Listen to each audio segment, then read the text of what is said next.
Welcome back, everyone, to another deep dive. Today, we're taking a look at English and Slavic languages, and more specifically, some surprising connections between them that you might not expect. We'll be exploring this using a really interesting article from the blog. What was it called? COGNIARCHAE? COGNIARCHAE. Right, COGNIARCHAE. The article is titled English and Slavic Parallels, and it really highlights some cool word similarities. Similarities that well, they suggest a much deeper connection between these languages than you might think at first glance. For example, and this one's kind of a brain teaser, the words for cheese and sour are basically reversed. So, like, we say cheese, but in Slavic languages, it's closer to kizel, which means sour. And then our word sour, that's closer to sir, which is, you guessed it, cheese in Slavic languages. Yeah. It's really strange when you first see it. It really is. Like, did these words just go through some kind of linguistic mirror or something? But here's the thing. These similarities aren't just random fun facts. They point to something much bigger, right? Exactly. While English and Slavic languages are different in many ways, they actually both belong to a much larger language family, the Indo-European languages. And it's this shared ancestry that helps explain why we see these echoes of shared vocabulary. Wow, so like finding a long-lost branch of your family tree, that's pretty cool. Yeah, it is. Imagine discovering connections to a part of the world you never knew you had roots in. That's kind of what this feels like. I like it. Okay, so what are some of the specific word parallels that really stand out? Well, the article highlights a top 10 list. Yeah.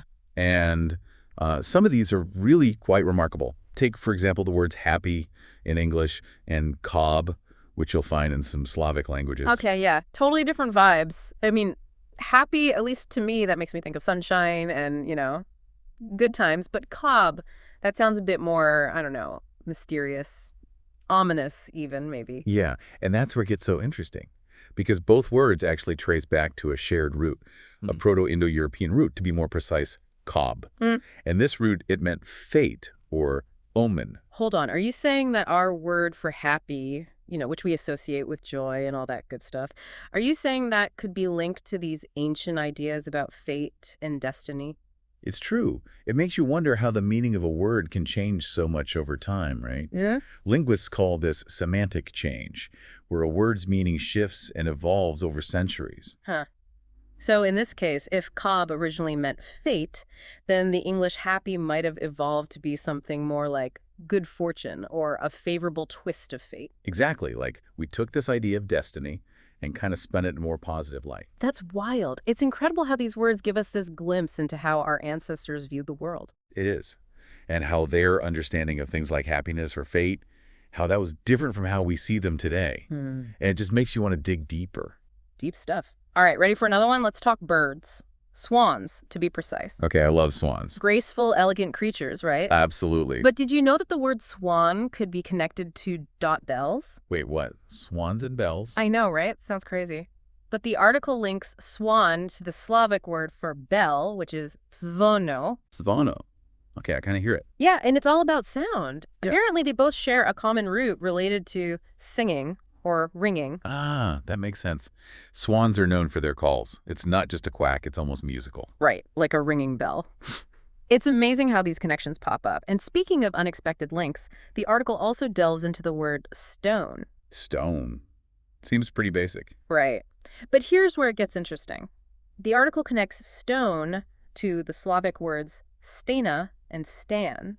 Stena means wall, and stan means dwelling. So we're talking about shelter, protection, maybe even those early nomadic dwellings. Exactly. It's incredible how even a simple word like stone can offer a window into the lives of our ancestors. It is pretty cool. Yeah. And if you think about it, this connection between stone and dwelling, it takes us way back to a time when people were really starting to shift from those nomadic lifestyles to more settled ones. Oh, I see. They were seeking shelter, creating those first settlements, and they used the most durable material they had. Stone. Right. It's amazing how much history is packed into a word as simple as stone. It really is. And, the article actually goes on to explore another set of word parallels that are just as mind-blowing. Oh, lay it on me. This time, it's words related to writing.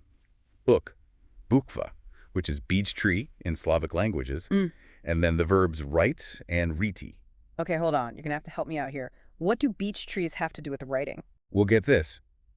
The article suggests that the word book, our modern English book, might actually come from writing on beech trees, Wait, you mean like carving words into trees? I mean, I've heard of scrolls and clay tablets, but beech trees, that's a new one. It's a fascinating idea, right? And there's actually some linguistic evidence to back it up. The word book in Old English was bok, and that was very closely related to the word for, you guessed it, beech. Huh. So there is a connection between book and beech. Yeah. But, I mean, couldn't that just be a coincidence? That's where right and riddy come in.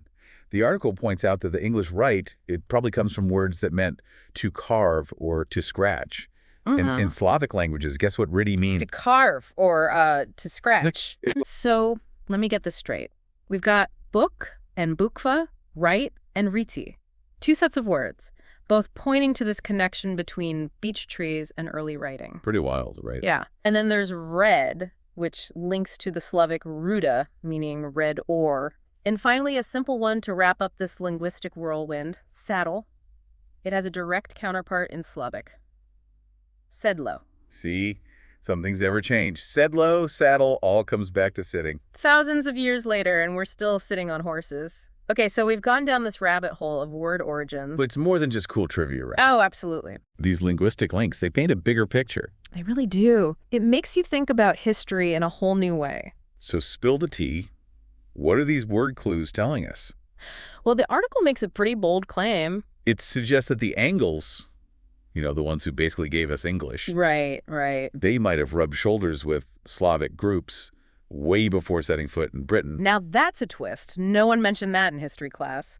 But how do they back that up? It's all about location, location, location. Remember how we talked about the Angles hanging out near the Baltic Sea? Before heading to Britain, yeah. Well, guess who else was in the neighborhood? Don't tell me. Slavic groups. Bingo. Closer than anyone thought.